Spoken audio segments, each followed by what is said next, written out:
Assalamualaikum warahmatullahi wabarakatuh. Halo, selamat sore semuanya. Shalom, Om Swastiastu, Namo Buddhaya, dan salam kebajikan bagi kita semua. Apa kabar rekan-rekan semua yang telah bergabung dari Instagram ataupun dari YouTube pada hari ini? Semoga rekan-rekan dalam keadaan sehat selalu ya.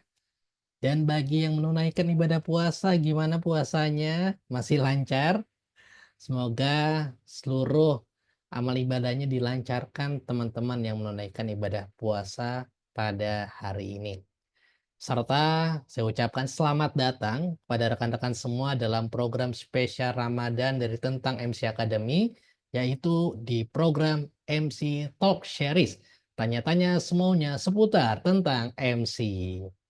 Bersama saya Ihsan Kamil selaku founder dari Tentang MC Academy, selama kurang lebih 30 menit ke depan, saya akan menjawab pertanyaan-pertanyaan dari teman-teman yang sudah dikirimkan kepada kami. Dan sebelum itu tentunya di sore hari yang cerah ini, marilah sama-sama kita ucapkan puja-puji dan syukur atas segala karunia dari Tuhan Yang Maha Esa yang senantiasa memberikan kita rahmat, nikmat, dan karunia-Nya sehingga kita pada hari ini masih bisa merasakan kenikmatan sehat walafiat di program yang insya Allah penuh dengan keberkahan ini. Program hari ini dibuat khusus oleh Tentang MC Academy sebagai sebuah platform tanya jawab bagi teman-teman yang ingin mendalami dunia MC. Yang mana di program ini harapannya dari kami Tentang MC Academy bisa mendampingi teman-teman yang saat ini sedang memulai karir sebagai MC supaya nanti bisa lebih sukses lagi untuk karir MC-nya di masa depan. Program ini gratis, tidak dipungut biaya apapun, dan disiarkan langsung dari YouTube dan juga Instagram. Jadi teman-teman silakan dipilih mau nonton yang mana. Serta bagi teman-teman yang mengirimkan pertanyaan kepada kami, nanti di setiap sesinya akan ada 5 penanya yang beruntung akan mendapatkan e-book dan juga e-course gratis dari Tentang MC Academy. Nah, kurang enak apa lagi kan? Jadi udah gratis, ngasih pertanyaan tapi dapat bonus juga gratis, e-book dan juga e-course. Nah, jadi bagi teman-teman yang kepo atau punya pertanyaan seperti tentang MC, jangan ragu-ragu, kirimkan aja di program ini. Serta program ini juga akan disiarkan tiap hari Rabu, Jumat, dan Minggu teman-teman ya. Bebas mau nonton di YouTube boleh ataupun nonton di Instagram. Dan tentu teman-teman biar kita lebih dekat lagi, saya izin untuk memperkenalkan diri saya lebih dalam lagi sama teman-teman semua. Jadi nama saya lengkapnya adalah Muhammad Ihsanul Kamil dan ini sedikit background dari pendidikan dan aktivitas saya saat ini. Saya sangat bersyukur sekali karena dari tahun 2019 hingga saat ini saya masih bisa menjadi seorang full-time MC profesional dan juga masih eksis sampai saat ini. Nah, dari pengalaman saya sebagai MC, akhirnya saya membuat sebuah wadah yang bernama Tentang MC Academy yang saya bangun untuk membantu teman-teman yang pengen jadi MC yang lebih next level lagi. Serta ini sedikit pengalaman saya di dunia MC corporate event, serta juga saya masih aktif kayak teman-teman semua, ikut beberapa pelatihan-pelatihan untuk mengupgrade diri saya dan juga memastikan saya ini nggak kudet dan masih bisa bertahan di industri ini. Selain jadi MC corporate event, saya juga aktif dalam dunia MC wedding dan lamaran, serta juga kadang diundang jadi narasumber, dan juga saya jadi master games, dan juga serta sebagai seorang icebreaker event. Mungkin ini sebuah pekerjaan yang teman-teman jarang dengar, tapi ada. Sama kayak MC, bedanya hanya ini fokusnya lebih ke entertainment, lebih penghibur lah kalau icebreaker itu atau master game. Nah, ini sekilas tentang diri saya teman-teman, nanti kalau ketemu di jalan atau belum follow, follow aja biar kita bisa lebih dekat lagi ngobrol di DM dan juga di WhatsApp. Nah, saya juga sangat senang sekali karena di program ini ternyata banyak banget pertanyaan yang masuk Yang contohnya ada dari Adib, Mona, Kudori, dan lain-lain ya. Jadi sangat antusias lah teman-teman, ternyata banyak banget problem-problem dalam dunia MC. Nah, dari pertanyaan-pertanyaan ini nanti akan kita pilih nih teman-teman. Per sesinya 5 atau 6 orang tergantung jenis pertanyaannya. Kalau hampir sama kita jawab lebih banyak biasanya. Dan sebelum kita informasikan kepada teman-teman siapa yang akan mendapatkan hadiah di sesi pada hari ini, saya izin memperkenalkan sedikit tentang MC Academy sama teman-teman semua. Jadi tentang MC Academy ini memang saya buat khusus untuk membantu teman-teman yang pengen punya karir sebagai seorang MC profesional. Di mana di sini nanti teman-teman akan dibimbing langsung oleh praktisinya, alias yang beneran MC nih. Nah, jadi teman-teman akan dibagikan semua pengalaman dari para praktisi supaya karir teman-teman tuh bisa melesat lebih cepat. Di Tentang MSc Academy, kita punya 3 program eksklusif. Yang pertama, kalau teman-teman pengen fokus di MC Wedding, ada program workshop MC Wedding yang siap di-calling. Atau kalau teman-teman pengen jadi MC yang lebih general di corporate event, yang pengen bisa bawain acara formal, informal, dan juga semi formal, teman-teman bisa ikut di workshop MC sejuta acara. Atau teman-teman pengen fokus di public speaking-nya nih, teman-teman bisa banget ikut di Blueprint Public Speaking. Kalau teman-teman tertarik, boleh teman-teman klik link yang ada di bio tentang MC Academy, atau teman-teman boleh klik link yang ada di deskripsi ya, biar lebih dapat info lengkap dari program-program ini. Oke, ini sekilas tentang MC Academy, dan sekarang waktunya kita umumkan pemenang di sesi hari ini. Baik, kita ucapkan selamat dulu kepada 6 penanya yang beruntung untuk sesi di hari Minggu 9 Maret 2025. Selamat kepada Lia, Gusti, Rizali, Aulia, Agung, dan juga Sukron. Bagi nama-nama yang tercantum di sini, silakan hubungi admin kami, boleh di DM Instagram ataupun langsung hubungi nomor WhatsApp yang tertera di sini. Jadi bagi teman-teman yang pengen juga dapat e-book dan juga e-course gratis, langsung aja kirim pertanyaan teman-teman apapun seputar tentang MC, boleh tulis di komen atau boleh juga klik link yang ada di deskripsi atau di bio tentang MC Academy. Oke, kita akan jawab 6 penanya yang beruntung ini ya, 6 pertanyaan yang terpilih pada hari ini. Ada 6 pertanyaan dari Lia, Rizaldi, dan Agung, serta teman-teman yang lain. Kita bacakan dulu sebelum kita jawab satu persatu. Pertama dari Lia Solihat, apakah MC harus memiliki suara yang bagus dan bulat? Yang kedua dari Rizaldi, apa perbedaan antara membawakan acara formal dan non formal? Gimana cara menyesuaikan gaya pembawaan acaranya? Oke. Agung, bagaimana cara menghandle acara jika terjadi kesalahan teknis seperti mic mati atau rundown berubah mendadak? Dan juga dari Sukron, gimana cara kita berinteraksi dengan audiens agar acara lebih hidup.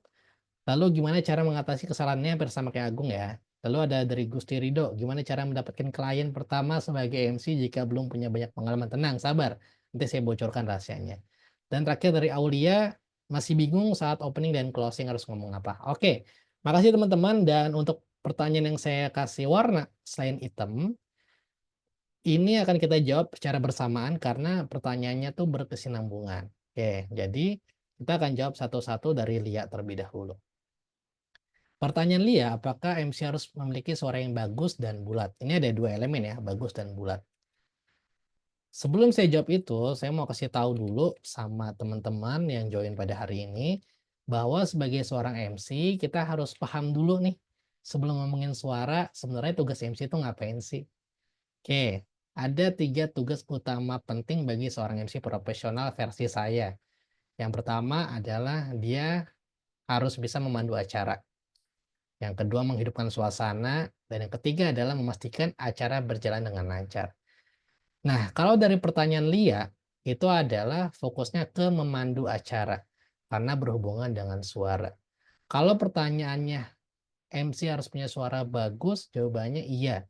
Kalau bagus ya, karena bagus itu kan suara kita harus terdengar dengan jelas, lalu intonasinya juga tepat, temponya nggak kecepatan dan lain-lain, itu bagus. Beda kalau konteksnya suara bulat. Kalau suara bulat itu kan berarti kan kita lebih berwibawa ya, atau kita suaranya tuh biasanya pakai suara dada. Nah, itu penggunaan suara itu tergantung acaranya teman-teman, karena nggak semua acara harus pakai suara yang bulat. Biasanya itu khusus untuk acara-acara formal aja.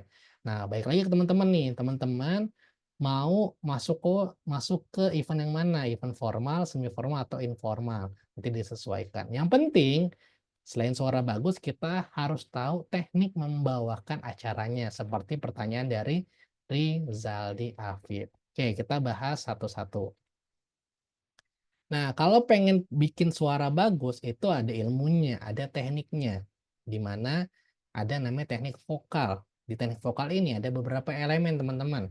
Yang pertama adalah smiling voice, di mana teman-teman ini harus bisa ngomong sambil terlihat tersenyum, khususnya untuk di awal-awal acara atau pembukaan acara. Karena nanti tiap, ambience tuh beda-beda, nggak mungkin kita senyum terus nggak mungkin kita senyum terus kan, tapi yang pasti adalah kita harus membiasakan diri kita harus bisa smiling voice. Supaya apa? Supaya kita memastikan punya artikulasi yang jelas, teman-teman. Karena kalau mulut kita agak rapat, itu nanti kadang yang keluar dari mulut kita tuh kurang jelas terdengar oleh audiens. Oke. Nah, selanjutnya di teknik vokal ini kita juga harus belajar yang namanya intonasi bicara. Jadi kapan kita, kasih koma, titik, penekanan, itu harus kita pelajari teman-teman. Biar kalau kita lagi baca skrip, itu nggak kayak kelihatan baca banget. Lebih hidup lah skrip yang kita punya. Lalu yang keempat, kita juga harus sadar betul tempo bicara kita. Jangan kecepatan, jangan kelamaan, kita sesuaikan dengan kondisi acaranya.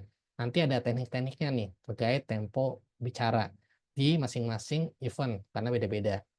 Yang terakhir ada teknik pause. Nah, teknik pause ini adalah kita harus paham betul kapan kita harus berhenti. Karena nggak semua sesi kita harus ngomong terus teman-teman. Kadang-kadang kita boleh kok kasih koma, kasih titik, supaya tadi interaksinya sama audiens itu lebih terjaga, kita nggak terkesan ngomong sendiri. Ini adalah beberapa teknik vokal yang teman-teman mesti latih buat seorang MC. Nah, karena waktu kita terbatas, jadi saya mungkin nggak bisa ngasih banyak contoh praktek. Biasanya saya kasih contohnya di kelas eksklusif tentang MC Academy. Tapi untuk membantu teman-teman agar bisa memastikan hal tersebut, sebelumnya kita harus melakukan yang namanya pemanasan vokal. Ini adalah hal wajib teman-teman bagi seorang performer, nggak cuma MC doang, baik itu penyanyi ataupun public speaker yang lainnya. Supaya kita ini dalam kondisi rileks ketika sedang tampil di depan orang banyak, ada senam wajah dan lain-lain. Nah, untuk pemanasan vokal ini, saya bantu teman-teman boleh langsung cek ke YouTube dari Indra Ajis, cari aja pemanasan vokal rutin untuk penyanyi dan juga public speaker. Ini teman-teman bisa ikutin nih, setiap mau perform buat memastikan kondisi suara teman-teman tuh udah siap sebelum digunakan untuk nge-MC. Oke, silakan nanti dicari ya. Nah, ini untuk memastikan suara kita jadi bagus.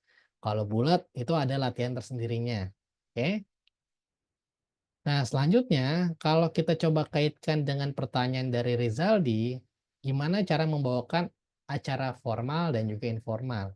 Sebelum kita masuk lebih dalam, cara membawakannya gimana, kita mesti paham dulu teman-teman karakteristik dari tiap-tiap acaranya.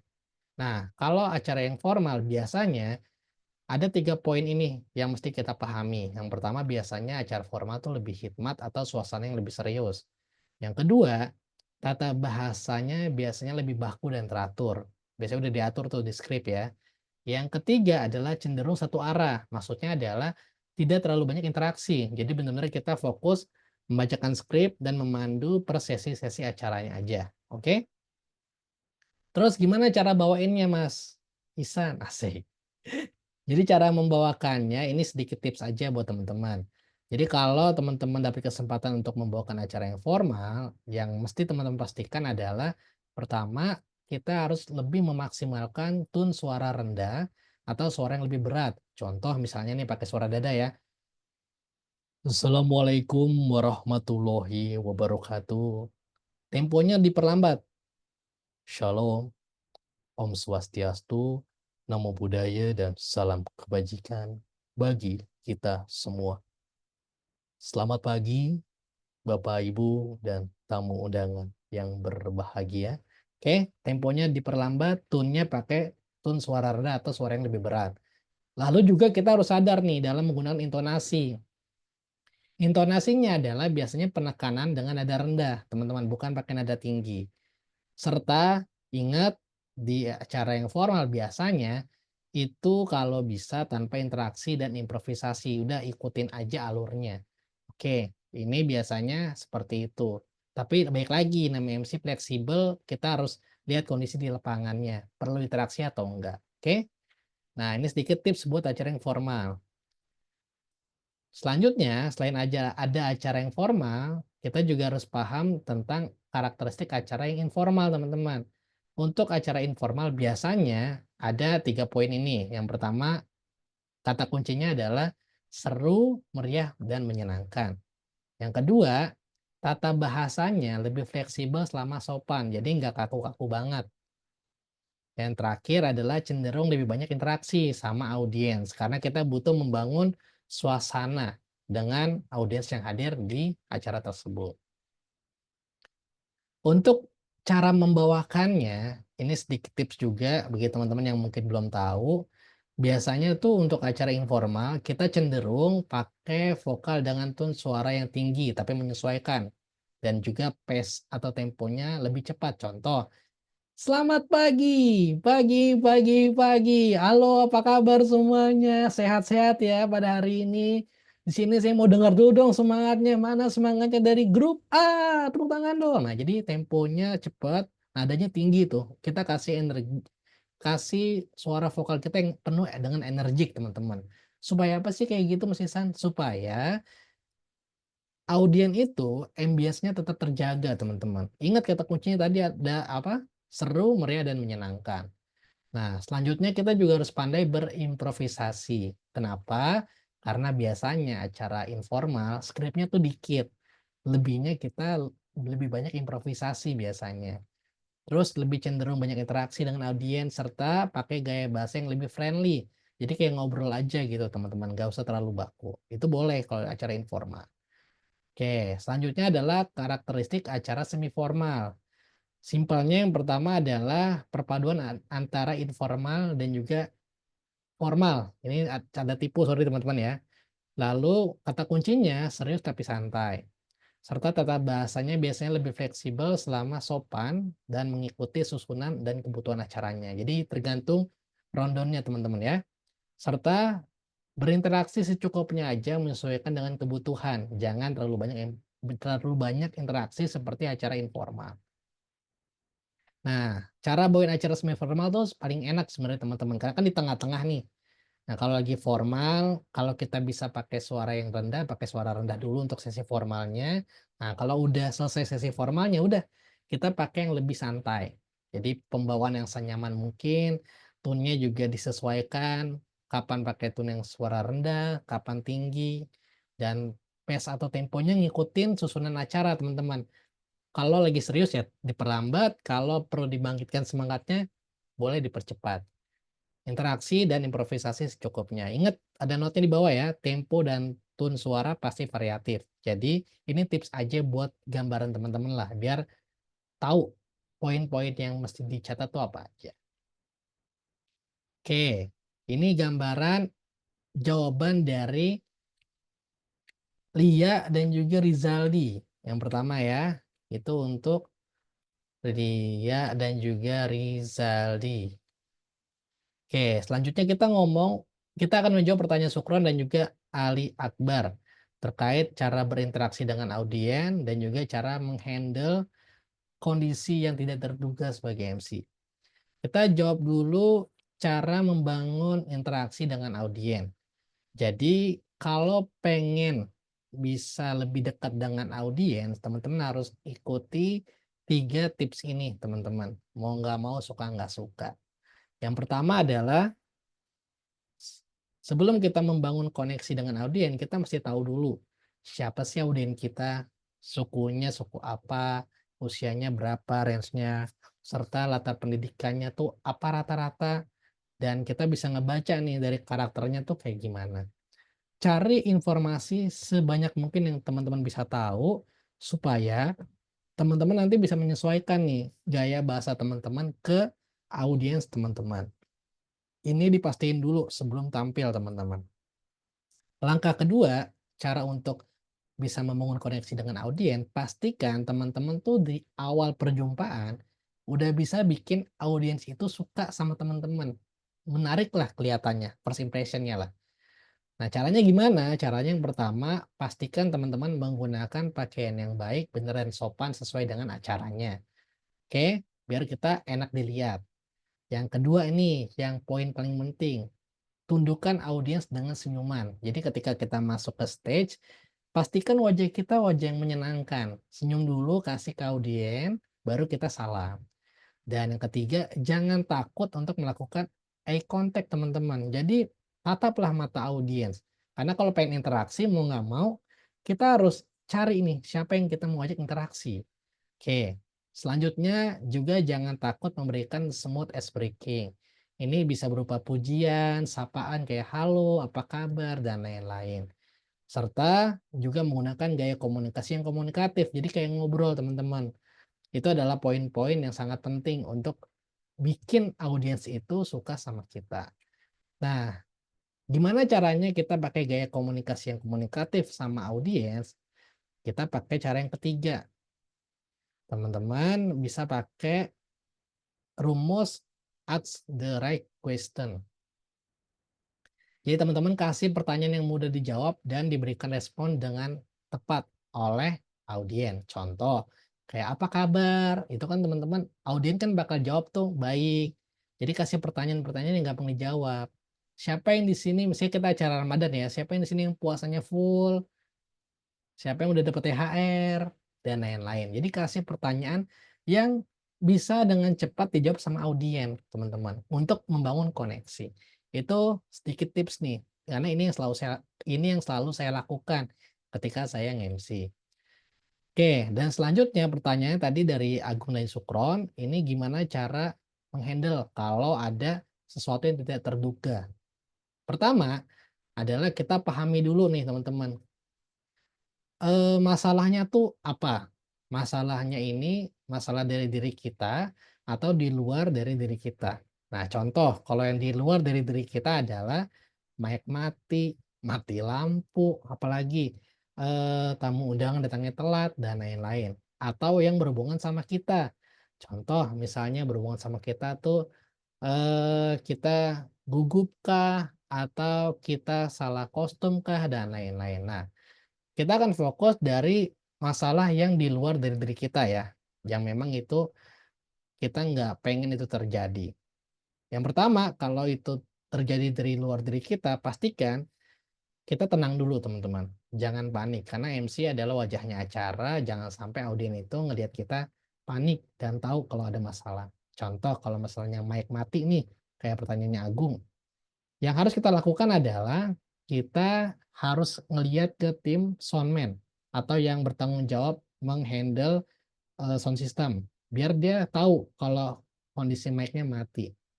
Kita nggak usah ngomong dulu nggak apa-apa, karena audien juga pasti tahu biasanya kalau sedang ada gangguan, tapi kita nggak perlu kasih tahu. Udah kasih kode aja biar sampai nanti dibawakan sama yang bersangkutan. Oke. Sama halnya ketika misalnya ada tamu yang datangnya telat atau perubahan nama dan lain-lain. Nah, terkait ada perubahan susunan acara, ini saya harus bilang sama teman-teman, mau nggak mau, suka nggak suka, ini adalah hal yang termasuk di kontrol kita, teman-teman.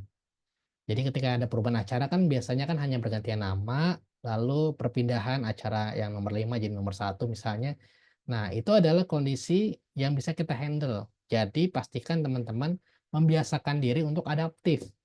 Jadi latihanlah untuk membuat bridging dengan cepat ketika ada perubahan-perubahan dadakan. Itu untuk kondisi yang ada yang bisa kita handle, kurang lebih gitu. Nah, terus kalau dari Sukron cara mengatasi kesalahan. Nah, kalau kesalahan di acara, ya udah so must go on aja sebenarnya. Kalau kesalahannya nggak fatal, so must go on aja. Contoh kayak misalnya salah penyebutan nama, bisa kita ulangin. Contoh, saya mau manggil misalnya Bapak Bambang Supriyono, yang benar adalah Bambang Yudhoyono misalnya. Kami haturkan selamat datang kepada Bapak Bambang Supriyono. Mohon maaf, kami ulangi kepada Bapak Bambang Yudhoyono misalnya. Kayak gitu aja. So much go on, jadi lakuin aja, pastiin fine-fine aja, nggak ada masalah. Ya, yang pasti kan kita yang pegang acara nih, audien tuh kadang nggak tahu apa-apa. Tugas kita seprofesional mungkin dan seadaptif mungkin dengan kondisi yang ada. Oke, selanjutnya kita akan jawab tentang pertanyaan dari Gusti Rido. Cara mendapatkan klien pertama sebagai MC jika belum punya banyak pengalaman. Oke. Yang pertama nih, bagi teman-teman yang bingung cari klien, tahapannya akan kayak gini teman-teman. Jadi teman-teman harus tahu bahwa di sekitar kita itu sebenarnya udah ada customer, calon customer biasanya saya sebutnya. Yang pertama adalah internal customer, yang kedua ada intermediate customer. Nah, buat yang awal-awal nge-MC biasanya kita akan fokus ke internal customer, di mana ini adalah calon klien yang datang dari circle kita, baik itu teman kita, saudara kita, kenalan kita, tempat kerja kita, komunitas kita, dan lain-lain. Itu adalah calon-calon klien yang dari ring satu kita lah, yang bisa ngasih kesempatan kita buat dapat portofolio MC. Oke. Nah, nanti teman-teman sambil jalan biasanya teman-teman akan lanjut ke yang namanya intermediate customer nih. Kita fokusnya ngumpulin portofolio dulu teman-teman ya, bagi yang punya pengen dapat banyak job.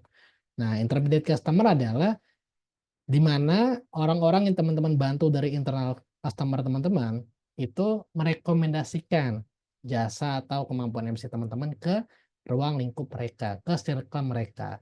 Nah, di step pertama ini teman-teman tuh punya challenge atau punya goals. Goals yang pertama adalah teman-teman wajib memastikan satu kontak WhatsApp teman-teman udah tahu kalau teman-teman tuh bisa nge-MC. Oke. Atau di Instagram teman-teman tuh followernya udah pada tahu deh, oh sekarang saat ini Ihsan tuh bisa nge-MC, itu dulu. Sama yang kedua, pastikan minimal dapat 5 portofolio deh yang bisa di-upload di Instagram ataupun di status WhatsApp. Sambil jalan dari sini, nanti prosesnya akan next nih teman-teman, karena kalau udah punya beberapa portofolio, ada step kedua, yaitu teman-teman bisa dapat klien dari yang namanya relation customer, di mana kita bisa dapat klien dari rekanan jasa yang seprofesi atau sebidang dengan kita. Contoh misalnya kalau kita MC yang sebidang sama kita itu kan kayak IO, kalau teman-teman main di wedding tuh dekorasi, catering, dan lain-lain. Nah, itu adalah relation customer. Nah, caranya buat dapetin relation customer, teman-teman buat teman mau dulu di radar teman-teman. Biasanya teman-teman di Bekasi, ya udah cari aja, yuk Bekasi dan lain-lain. Kenalin dari teman-teman, ajak kerjasama, bilang kalau bisa bantu jadi MC. Nah, di sini teman-teman syaratnya atau goalsnya adalah minimal teman-teman dikenal dan dipercayalah buat dipajak kerjasama sebagai MC mereka. Minimal satu aja deh, nggak usah banyak-banyak. Karena kita masih fokus ke ngumpulin portofolio nih. Nah, kalau teman-teman udah dapat dan portofolionya makin nambah, nanti teman-teman akan lanjut ke step ketiga nih, biar bisa dapat banyak job. Akan mulai masa di mana teman-teman kedatangan yang namanya external customer. Di mana ini adalah calon klien yang datang, kita nggak tahu siapa dia, tapi dia nyari kita di Instagram. Nah, syaratnya buat bisa dapat ini biasanya adalah kita harus mulai aktif membrandingkan diri kita di media sosial, teman-teman, mau nggak mau, suka nggak suka. Jadi dari portofolio yang udah teman-teman kumpulin, upload-upload lah di Instagram dan lain-lain supaya ada orang yang nggak kenal kita tapi bisa nemuin kita di media sosial kita. Itu kurang lebih jawabannya. Selanjutnya, untuk Aulia Safitri, masih bingung buat opening dan closing harus ngomong apa. Oke, ini bagus nih ya buat teman-teman nih yang masih bingung. Jadi kalau teman-teman bingung di opening MC ada harus ngomong apa aja, teman-teman harus paham dulu nih ada beberapa elemen ketika kita membuka sebuah acara. Ada greeting, penghormatan, welcoming, perkenalan MC, apresiasi, deskripsi acara, dan seremonial opening. Nah, umumnya untuk acara formal ini berurutan teman-teman. Biar ke gambar, contohnya kayak gini. Nah, biasanya dimulai dengan greeting, salam, lalu kita menyambut tamu-tamu yang datir, yang VIP dan lain-lain yang perlu disebut. Kita ucapkan selamat datang, kita sambut juga seluruh audien yang hadir dalam acara apa. Kita kenalan kita sebagai MC, apresiasi, kita kasih pujian, kita kasih ungkapan syukur dan lain-lain. Nah, selanjutnya kita wajib kasih deskripsi acaranya, atau kita boleh highlight lah, di event itu nanti mau ngapain sih. Nah, ini bisa didapatkan dari panitia teman-teman biasanya. Teman-teman boleh minta untuk tujuan acaranya tuh ngapain, biar teman-teman bisa nyampein ke audiens. Nah, setelah ini teman-teman langsung deh buka acaranya secara seremonial. Biasanya kan di susunan acara tuh ada dibuka dengan sambutan, ada doa dan lain-lain.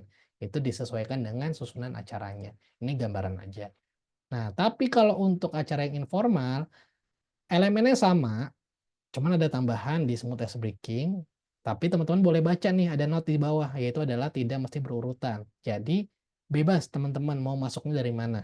Contoh, ini masuk dari smooth ice breaking, di mana dia ngasih sambutan, ngasih interaksi, pujian dan pantun dan lain-lain. Ngasih berinteraksi dengan audien lah. Contoh kan semangat pagi, bla bla bla, nyapa-nyapa dulu nih, bangun ambience, baru greeting. Habis greeting penghormatan, welcoming, MC ungkapan syukur, deskripsi acara, dan ceremonial opening. Nah, bedanya itu aja. Jadi urutannya bebas senyaman teman-teman untuk membangun ambience di acara tersebut.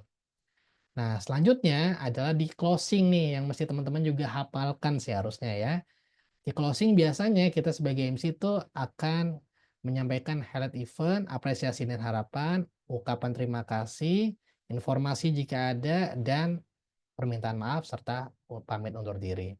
Contoh ini sedikit gambaran dari 3 acara yang berbeda ya teman-teman ya. Isinya ada highlight event, apresiasi, dan harapan. Jadi kita coba kasih tahu ke audien nih, hari ini tuh apa aja yang seru, kita puji dan kita kasih harapan buat acara tersebut. Setelah itu, jangan lupa juga kita mengucapkan terima kasih kepada penyelenggara, audiens, bintang tamu, sponsor, dan lain-lain. Setelah itu, kasih informasi nih kalau ada yang penting nggak? Entah itu bagi-bagi hadiah atau ada acara lagi setelah itu dan lain-lain. Itu disesuaikan dengan acaranya. Terakhir, kita minta maaf mewakili seluruh tim yang bertugas serta kita pamit undur diri. Jadi itu gambarannya buat di closing teman-teman. Nah, jadi itulah jawaban buat 6 penanya terpilih pada sesi kali ini. Terima kasih teman-teman yang udah meluangkan waktu nonton pada sore hari ini, serta juga meluangkan waktu memberikan pertanyaan di sesi MC Talk Series, tanya-tanya semuanya seputar dunia MC. Sampai ketemu di sesi-sesi selanjutnya. Bagi teman-teman yang ketinggalan, nggak usah takut karena ini akan kita share di YouTube Ihsan Kamil MC. Yang ada pertanyaan juga langsung aja tulis di komen atau tulis di link yang ada di deskripsi atau di link bio Instagram tentang MC Academy. Nanti yang nanya akan dapatkan e-book dan juga e-course gratis dari tentang MC Academy. Terima kasih teman-teman, semoga yang saya sampaikan bermanfaat dan bisa menjadi sebuah ilmu yang baru buat teman-teman serta bisa meningkatkan karir teman-teman sebagai seorang MC. Dari saya Ihsan Kamil selaku founder tentang MC Academy, mohon maaf jika ada kekurangan. Saya mewakili tim yang bertugas pamit undur diri. Wassalamualaikum warahmatullahi wabarakatuh.